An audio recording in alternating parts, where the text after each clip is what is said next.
중소기업의 제품안전 사고 예방을 위한 제품안전 품질 경영 교육을 시작하겠습니다.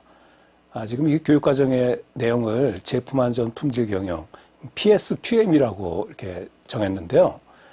기업체에 있는 많은 분들이 품질 경영 활동을 하는데 품질과 제품 안전은 별개일 것이라고 그렇게 생각하는 분들이 있어서 품질의 기본, 핵심이 제품 안전이기 때문에 그것을 항상 생각하시도록 이렇게 그 명칭을 PSQM이라고 정했습니다. 저는 한국품질경영학회에서 제품안전연구회장을 맡고 있는 한국표준협회의 이황주 전문위원입니다. 전체 교육은 2부로 구성이 되어 있는데요. 1부는 제품안전 경영 활동에 대한 진단에 관한 사항, 그리고 2부는 그것을 활용을 해가지고 개선 활동을 하는 기법 등을 설명드리게 됩니다. 상세한 내용은 홈페이지에 매뉴얼 등이 게시되어 있으니까 그 매뉴얼과 함께 보면서 공부를 하시면 좋겠습니다. 이번에 그 개발된 업종별 매뉴얼은 크게 3편으로 구성이 되어 있는데요. 업종별로 이제 차이가 있기 때문에 전기전자 업종, 그다음에 소재 업종, 그다음에 이제 제품 안전에 가장 중요한 제품 중에 하나가 자동차죠. 그래서 자동차, 완성차와 이제 부품을 포함해가지고 그것을 이렇게 3가지로 나눠서 이렇게 설명을 하고 있고요. 전기전자 업종과 소재는 이제 보시는 바와 같이 그 적용되는 법령이 주로 이제 전환법이라고 하는 법, 전기용품 및 생활용품 안전관리법에 이제 기준을 두고 그 안전 기준이나 이런 것들을 이제 보완하게 되니까 그런 내용으로 돼 있고, 자동차 같은 경우에는 이제 자동차관리법에서 이제 세부적인 품목 등을 정해서 안전 기준 등을 정하고 있죠. 이거를 이제 기업이 그 활용을 하는데, 그동안 기업들이 이제 국내에서 이렇게 얘기되고 있던 수준에서 해왔다면 그 정도만 가지고는 세계 시장에 진출하고 이렇게 하는데 좀 부족하겠죠. 그래서 ISO에서 몇 년 전에 글로벌 베스트 프랙티스로 해가지고 공급자의 제품 안전에 관한 이제 기준들을 정해놓은 거 있어요. 그래서 그 ISO 10377의 표준을 기본으로 해가지고 그거를 활용하실 수 있도록 그렇게 매뉴얼을 작성을 했습니다. 먼저 몇 가지 사고 사례로부터 말씀을 드리고자 합니다. 여러분들 지금 이 사진을 아마 언론을 통해서 보셨을 것 같은데요. 얼마 전에 대통령께서 제품 안전 사고의 피해자들을 직접 청와대에 초치를 해가지고 국가를 대표를 해가지고 사과를 하는 그런 일이 있었습니다. 그런 그 엄청난 제품 사고를 저지른 것은 가습기 살균제예요. 여러분들 이미 그 사고의 내용이라든지 그 피해가 얼마나 발생했는지 여러분들 많이 들으셨을 텐데요. 그 가습기 살균제는 사람들이 가습기 물통에 물을 살균해가지고 쓰면은 그게 위생에 좋지 않을까라는 생각에 그 물통에다가 살균제를 집어넣은 거예요. 그런데 사실은 가습기는 그 물통에 물을 분무해가지고 사람들이 호흡을 하기 때문에 거기에 들어간 살균제 성분이 공기에 이렇게 섞여 있다가 호흡을 할 때 바로 폐 속으로 들어가가지고 사람의 신체에 아주 심각한 영향을 끼친 겁니다. 여러분들 이미 그 피해 사실을 잘 알려진 것처럼 이미 사망자들도 굉장히 다수 발생하고요. 그 다음에 폐가 손상이 됐는데 폐는 한 번 손상이 되면 회복이 되지 않는 장기라고 합니다. 그러니까 한 번 망가지면 아무리 치료해도 더 이상 좋아지지가 않는 거죠. 그래서 이제 그런 그 사회적으로 엄청난 피해가 됐기 때문에 국가적으로도 많이 문제가 됐었어요. 지금 이거는 이미 이제 피해 사실이 밝혀졌기 때문에 관련되는 허용사 소송 등이 진행되고 있는데, 여기 보시는 것처럼 그 가해자인 기업의 관련자에 대한 형사처벌에 법원과 검찰이 얘기한 내용을 제가 요점을 적어놨습니다. 여기에 빨간 글씨로 되어 있는 검찰의 구형 이유, 이거 한번 보시죠. 이렇게 얘기했어요.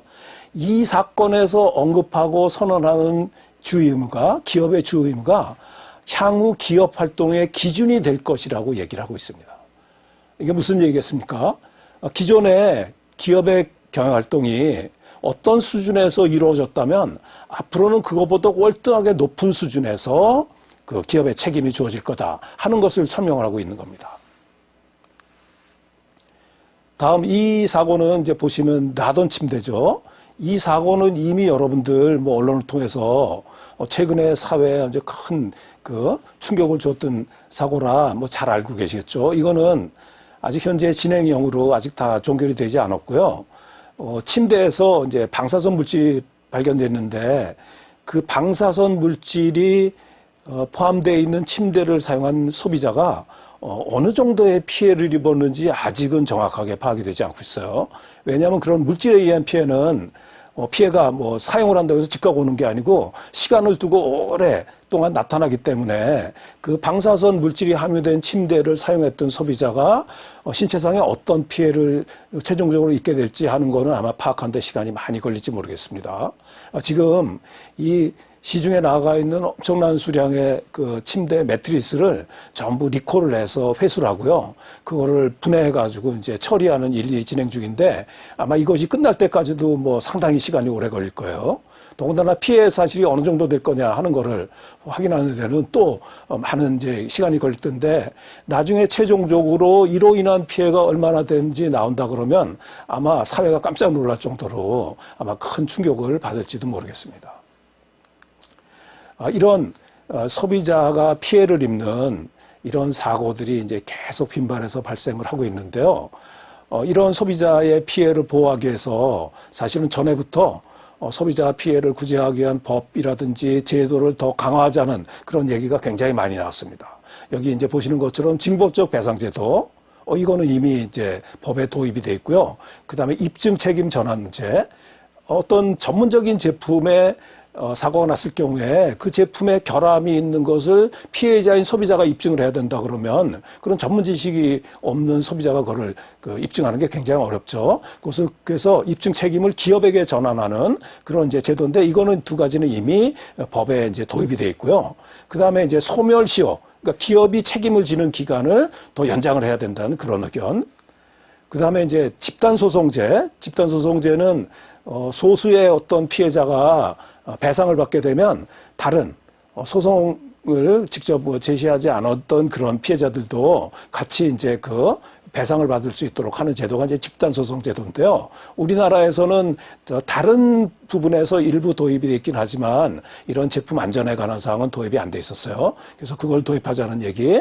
그다음에 이제 면책사유, 기업의 면책사유죠. 기업이 배상을 하지 않아도 되는 그런 사유들이 정해져 있는데 그 기업에 배상하지 않도록 하는 면책사유를 이렇게 폭넓게 인정한다는 건 거꾸로 소비자에게 피해를 주는 거기 때문에 그거를 더 제한하자든지, 그 다음에 증거개시제도는 선진국에서 이제 모든 정보를 기업이 다 갖고 있는데 그런 상태에서 소송이 진행되면 소비자들이 보호받기가 어렵죠. 그러니까 기업이 갖고 있는 정보나 자료를 법원에 제출하도록 하는 게 증거개시제도인데 이런 많은 제도들이 소비자 보호를 위해서 이제 도입을 해야 된다고 이제 그 주장이 되고 있는 겁니다.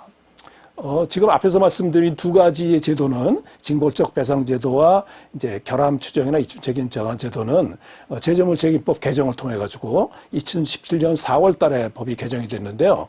그것이 지금 금년, 그러니까 2018년 4월부터 시행이 되고 있습니다. 그런데 최근에 여러분들 BMW 자동차 화재 사고가 사회에 충격을 주고 있는데 그 과정에서 이런 징벌적 배상제도라든지 이런 것들의 기준을 더 엄격하게, 지금은 이제 3배까지 되었는데 그거를 더 높여야 된다든지, 앞에서 아직은 도입이 돼 있지 않지만 집단소송 제도를 도입해야 된다든지 이런 것들이 이제 계속 주장이 되고 있는 겁니다. 자, 지금 여기에 사업자의 책임 범위에 대해서 설명을 한 자료가 있습니다. 이건 제품안전 피라미드라고 그러는데요. 여러분들 이 표의 내용이 선진국에서는 이미 다 주지의 사실로 기업에게 이제 인지가 돼 있는데 국내에서는 이 내용에 대한 그런 이해가 굉장히 부족합니다. 그래서 여러분들이 이 표의 내용이 좀 복잡하긴 하지만 여러분들이 이 표의 내용을 정확하게 이해하는 게 사업자의 책임이 어디까지 주어지는 것이냐 하는 것을 이해하는 데 아주 기본적인 사항입니다. 이 제품안전 피라미드의 맨 밑을 보면 최소 조건이라고 해서, 최소 조건 뭐냐면 기업이 당연히, 사업자가 당연히 해야 되는 조건이죠. 그거는 법령이나 표준을 준수하는 겁니다. 법이나 표준에서 이미 정한 것이 있다면 그거를 준수하는 것은 당연한 책임이죠. 그런데 그 책임을 다했다는 것을 과거에는 그거를 다했으면 기업은 더 이상 책임을 질 것이 없어 라는 식의 생각을 했는데요. 실제 선진국에서는 절대 그것이 그렇게 인정되지 않고요. 앞에 우리나라에서도 지금 사고 사례에서 법적 책임이 그 이상 요구된다는 거 여러분들 잘 한번 생각을 해보셔야 될 것 같아요. 자, 가습기 살균제 같으면은 엄청난 피해를 줬는데 사실은 그 제품은 법의 기준이 없었습니다. 뭐 우리나라에서만 개발해서 판매된 거기 때문에 그 기준을 만들어야 될 필요를 그때까지 느끼지 못했어요. 그런데 나중에 이제 엄청난 사회에 큰 사고로 피해를 준 거죠. 그 다음에 앞에서 보신 라돈 침대 같으면은 침대에는 품질 표준도 있고 안전 기준도 있는데 그 속에서 방사선 물질이 나오리라고는 아무도 예상한 사람이 없기 때문에 그 제품의 그 기준에는 그런 방사선 물질에 관한 기준이 없었습니다. 기준이 없었으니까 그 내용을 시험도 하지 않고 그냥 인증은 내줬지만 사실은 소비자가 사용하는데 굉장히 중대한 위험이 발생한 거죠. 그래서 이 표에서 그 최소 조건인 법이나 표준에 대한 것만 지키는 것이 아니고 여러분들이 그 다음 단계에 제품안전기본법 등이 정하고 있는 이제 안전에 관한 사항들, 이거는 선진국의 안전기준 같은 것들을 적용을 하는 그런 개념이고요. 그 다음에 그 이상의 것은 여기 있는 제조물 책임법, 민사상의 책임인데요. 민사상의 책임의 원칙하고 형법에서 정한 책임, 아까 가습기 살균제 같으면 형사처벌 받았으니까 형법상의 그 업무상 그 과실치사상의 죄를 이제 물어가지고 처벌했는데 거기까지가 사업자가 책임을 지는 범위다. 이렇게 이해를 하시면 되겠습니다. 자, 이번에 그 저희가 개발한 제품안전 품질의 매뉴얼 속에는 제일 먼저 조금 전에 말씀드린 그런 경영활동을 체크할 수 있는 자가진단 체크시트가 구성되어 있습니다. 전체 3단계로 구성되어 있는데요. 첫 번째 단계는 제품안전에 관한 법령, 아까 그 최소 조건이라고 하는 거를 확인하는 겁니다. 법령이나 표준을 확인해가지고 우리가 거기에 미비점이 없는지 하는 걸 보는 부분이고요. 그 다음에 두 번째 단계는 제품안전 경영활동을 전체적으로 평가를 하는 겁니다.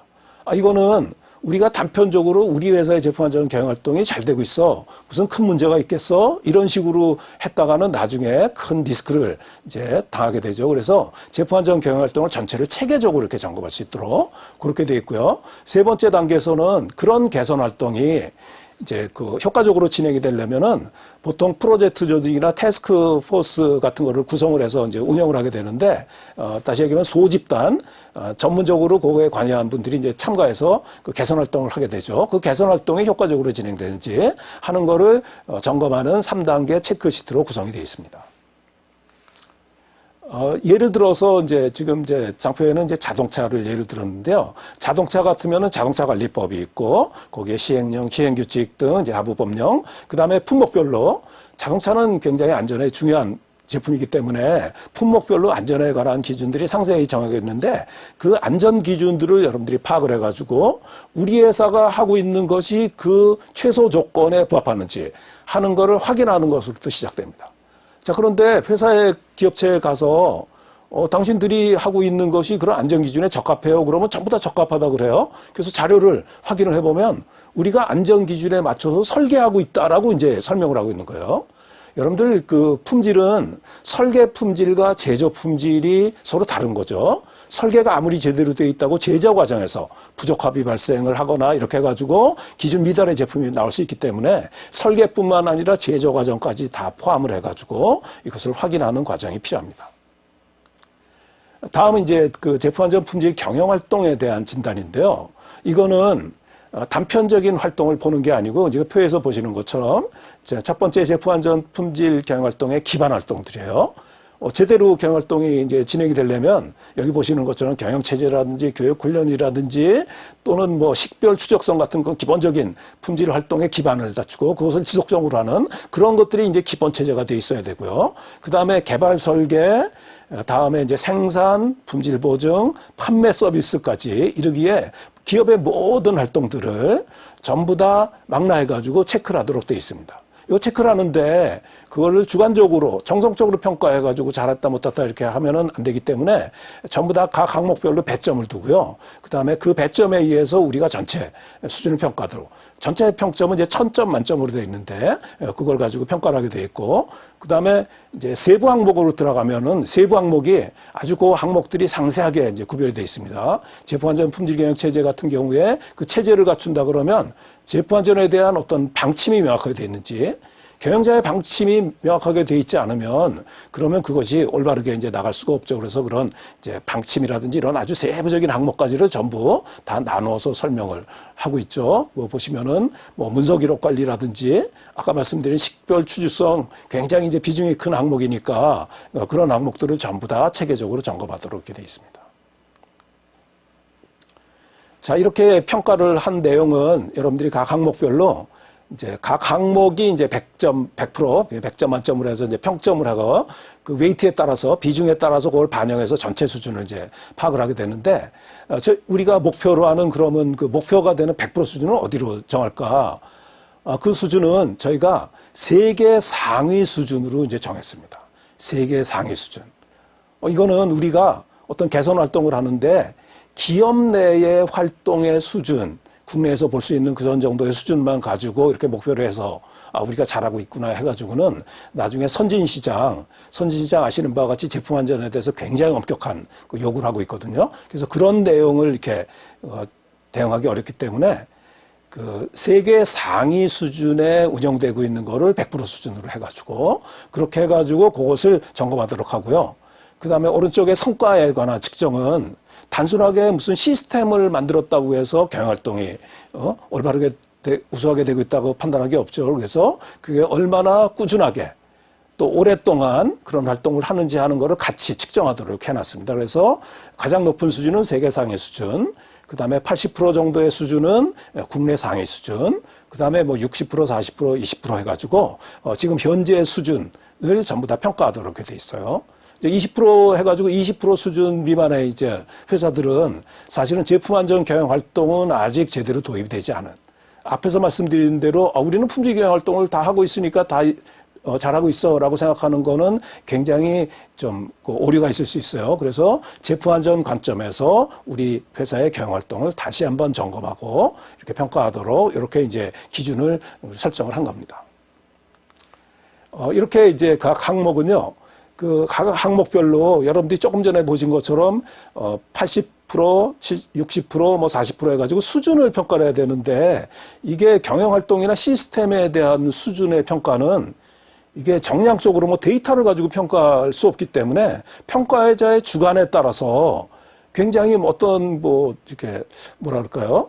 좀 좋게 평가하는 사람들은 높게 아주 우수한 수준의 평가가 되고 이렇게 해가지고 평가자마다 이렇게 편차가 생기게 되죠. 그래서 그런 거를 방지하기 위해서 여러분들이 자기 스스로 평가를 하더라도 수준을 정확히 알 수 있도록 여기 지금 붉은 글씨로 표시되어 있는 부분들이 각 항목별로 수준을 일일이 상세하게 전부 다 설명을 한 겁니다. 어떤 시스템의 경우에 어느 정도의 수준에서 운영하는 것이 거의 세계 상위 수준이고 어느 정도가 국내 상위 수준이다 하는 것들을 전부 상세하게 설명이 되어 있기 때문에 저기에 체크를 하면 여러분들이 수준을 알 수 있게 되고요.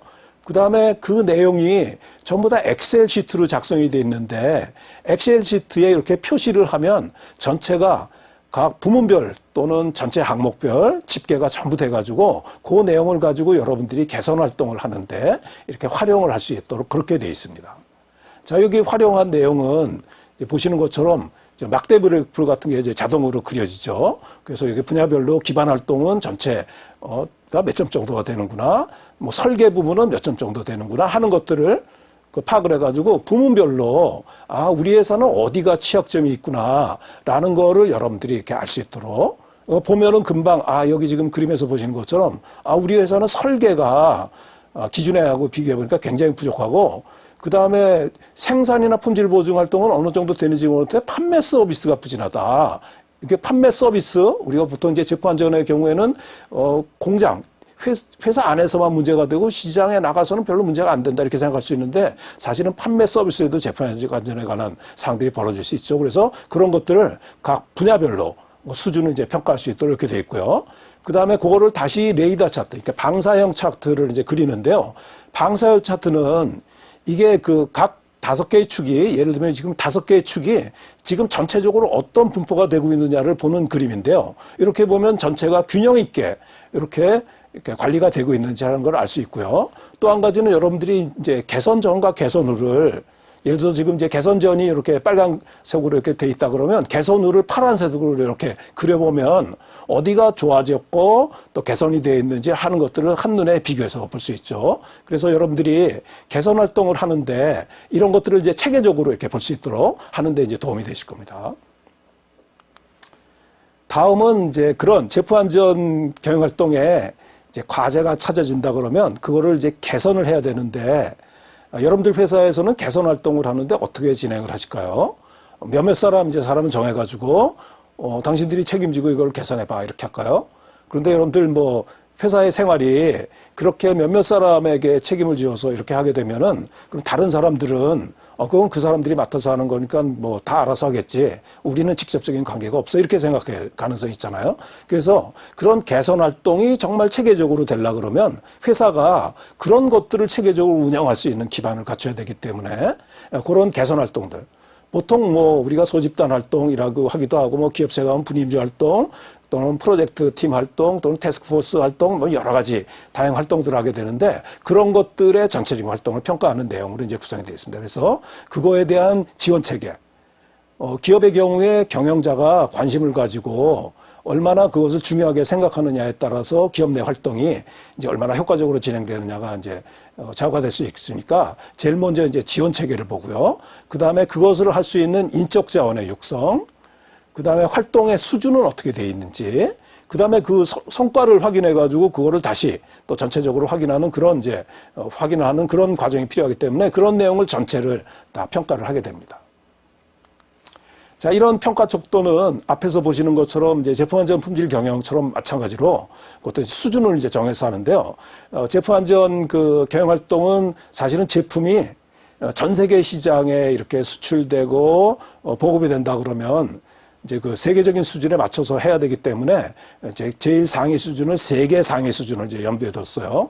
그런데 여기서 얘기하는 소집단 개선 활동은 사실은 이제 여기 그 우리나라를 비롯해서 몇몇 국가가 집중적으로 하는 활동에 좀 특징을 갖고 있기 때문에 뭐 세계적인 활동을 비교한 게 아니고 이미 국내에서도 굉장히 우수한 수준들이 이미 나타나고 있기 때문에 그런 것들을 5단계 100% 수준 정도로 해서 설정을 해놨습니다. 그래서 그런 개선 활동을 체계적으로 할 수 있는 그런 시스템과 제도가 갖춰져 있는지 또 그런 활동이 실제 운영이 돼가지고 우수한 성과를 보이고 있는지 하는 것들을 전부 다 점검을 해가지고 이렇게 수준을 평가하도록 이렇게 되어 있습니다. 마찬가지로 여기 60%, 40%, 20% 수준. 이제 그 규모가 작은 회사 같은 경우에는 그 소집단 활동 자체가 전혀 운영이 되지 않거나 이런 일들이 있는데요. 이런 것들을 이제 요 표를 통해서 점검을 해가지고 보완할 수 있도록 이렇게 되어 있습니다. 자, 요 표도 앞에서 제품안전 경영 활동과 마찬가지로 각 항목의 수준을 여러분들이 아주 상세하게 알 수 있도록 여기 지금 붉은 글씨로 되어 있는 게 나중에 제 자료를 보시면요. 여러분들이 각 세부 항목별로 여러분들이 우리가 활동하고 있는 내용이 어떤 거야? 라고 하면 바로 수준이 이렇게 측정될 수 있도록 그렇게 만들어져 있어요. 그래서 그 평가자의 주관에 따라서 뭐 이렇게 높은 수준으로 평가를 하거나 또는 뭐 너무 낮게 평가하거나 이런 편차가 발생하지 않도록 그렇게 이제 그 자료가 만들어져 있고요. 앞에와 마찬가지로 이런 것들이 전부 다 엑셀로 작성이 돼 가지고 그거를 전부 다 그 그래프를 그리고 이렇게 비교해서 볼 수 있도록 되어 있습니다. 이제 소집단 활동 같은 경우에는 앞에서 이제 지원 체계가 그 최고경영자의 관심이나 이런 거죠. 지금 예를 들어서 이 회사의 경우에 최고경영자의 관심이나 기본적인 지원 체제 또는 세 번째는 활동 수준은 어느 정도 이렇게 되어 있는 것 같은데 인적 자원 육성이 좀 부진해요.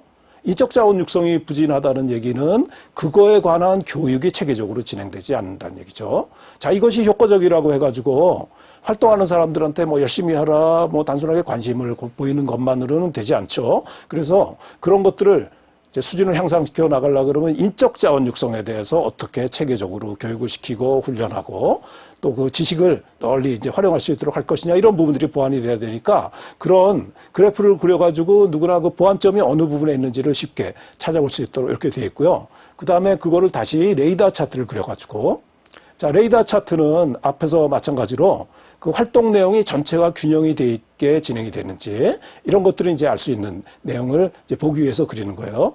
지금 이제 그림에서 보시는 것처럼 지원 체계 또는 뭐 밑에 있는 활동 수준, 3항목의 활동 수준 같으면은 상당히 이제 밸런스 있게 보여지는데, 그런데 2항목과 4항목이 전체에 비교하면 좀 부진한 내용으로 되어 있잖아요. 그러면 여러분들이 저런 걸 보고, 우리가 어디를 어떻게 보완해야 될지 하는 것들을 이제 찾아서 알 수 있도록 이렇게 이제 진행이 될 겁니다.